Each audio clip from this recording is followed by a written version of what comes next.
बचपन में हम जिस चांद को चंदा मामा कहकर पुकारते थे और उस चंदा मामा में कई तरह की आकृतियों को ढूंढा करते थे, अब दूर आसमान में मौजूद उस चांद की जमीन पर कदम रखने का वक्त करीब आ रहा है।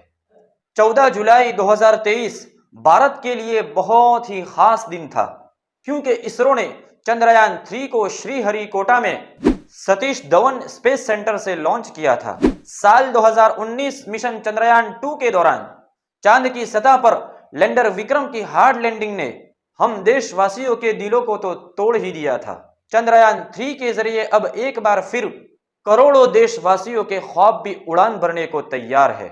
इसरो के साथ साथ पूरे देश को इस मिशन से बहुत उम्मीदें हैं। आइए हम आपको इस मिशन से जुड़ी कुछ खास बातें बताते हैं। सबसे पहले तो ये जान लेते हैं कि चंद्रयान 3 का मकसद क्या है। चंद्रयान 3 के जरिए भारत चांद की स्टडी करना चाहता है। वो चांद से जुड़े तमाम रहस्यों से पर्दा हटा देगा। चंद्रयान 3 चांद की सतह की तस्वीरें भेजेगा, वहां के वातावरण, खनिज, मिट्टी वगैरह से जुड़ी तमाम इंफॉर्मेशन को इकट्ठा करेगा। हम आपको बता दें कि 2008 में जब इसरो ने भारत के पहले चंद्र मिशन चंद्रयान 1 को सक्सेसफुली लॉन्च किया था, तो उसने चांद के इर्द गिर्द चक्कर लगाया और चांद की सतह पर पानी के मॉलिक्यूल्स को डिस्कवर किया था। चंद्रयान 3 को चंद्रयान 2 के मुकाबले में अपग्रेड किया गया है। 2019 में चंद्रयान 2 मिशन जिन कारणों की वजह से कामयाब नहीं हो सका, उन कारणों को स्टडी करने के बाद चंद्रयान 3 को कई लेवल पर अपग्रेड किया गया है, ताकि इस बार मिशन की कामयाबी को यकीनी बनाया जा सके। उसके लिए लैंडर को पिछली बार से ज्यादा मजबूत बनाया गया है। इसमें बड़े और ताकतवर सोलर पैनल यूज किए गए हैं। चंद्रयान 3 की रफ्तार को निर्धारित करने के लिए कई तरह के सेंसर्स लगाए गए हैं। कुल मिलाकर इस मिशन में हर गलती की गुंजाइश को खत्म करने की कोशिश की गई है। आइए इस मिशन के बारे में और थोड़ा डिटेल में जाते हैं। चंद्रयान 3 को चांद पर भेजने के लिए LVM-3 का इस्तेमाल किया गया है। Launching Sriharikota Satish Dhawan space centre launchpad 2 से 14 जुलाई 2023 शुक्रवार को दोपहर 2:35 पर हुई।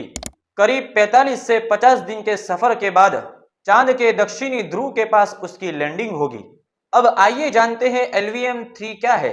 LVM-3 ये एक 3 स्टेज वाला रॉकेट है। ये रॉकेट करीब 145 फीट ऊंचा और 642 टन वजनी है। चंद्रयान 3 को जियो सिंक्रोनस ट्रांसफर ऑर्बिट में छोड़ेगा। आइए चंद्रयान 3 के मॉड्यूल की बात करते हैं। चंद्रयान 2 में लैंडर, रोवर और ऑर्बिटर थे। चंद्रयान 3 के लिए ऑर्बिटर नहीं बनाया गया है। चंद्रयान 2 का ऑर्बिटर पहले ही ऑर्बिट में मौजूद है। जरूरत पड़ने पर उसी का इस्तेमाल किया जाएगा। चंद्रयान 3 में ऑर्बिट की बजाय स्वदेशी प्रोपल्शन मॉड्यूल है। स्पेस मिशन पर जाने वाले व्हीकल के पहले हिस्से को प्रोपल्शन मॉड्यूल कहते हैं। यह किसी भी स्पेसशिप को फ्लाई करने के लिए पावर देता है। और रही बात लैंडर मॉड्यूल की, तो ये चंद्रयान 3 का दूसरा और अहम हिस्सा है। सिर्फ इसी को चांद पर उतारा जाएगा। ये रोवर को सही तरीके से चांद की सतह पर पहुंचाने का यही जिम्मेदार है।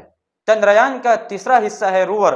ये लैंडर के जरिए चांद की सतह पर उतरेगा, मूवमेंट करके इंफॉर्मेशन को इकट्ठा करेगा और जमीन पर भेजेगा। आइए आखिर में अब ये भी जान लेते हैं कि चंद्रयान 3 का सफर कैसे मुकम्मल होगा।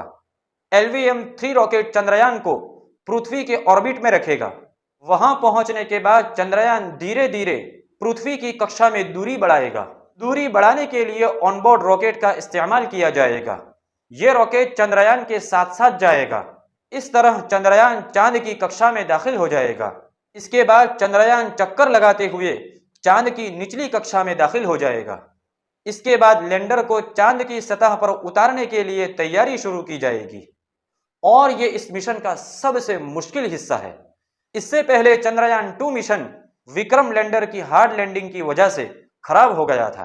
चांद की सतह पर चंद्रयान 3 की सक्सेसफुल लैंडिंग के बाद 6 टायरों वाला रोवर बाहर आएगा। ये लैंडर चांद की सतह पर चलकर डेटा को इकट्ठा करेगा, चांद के सतह की तस्वीरें लेगा, जिसे वो लैंडर विक्रम को भेजेगा। तो दोस्तों, ये थी चंद्रयान 3 से जुड़ी कुछ बातें, जिसको मैंने आसान भाषा में समझाने की कोशिश की। उम्मीद करता हूं कि आपको ये इन्फॉर्मेशन अच्छी लगी होगी। अगर अच्छी लगी है तो आगे शेयर करना बिल्कुल न भूले। मिलते हैं अगली वीडियो में कुछ नए टॉपिक के साथ। तब तक के लिए इजाजत दीजिए।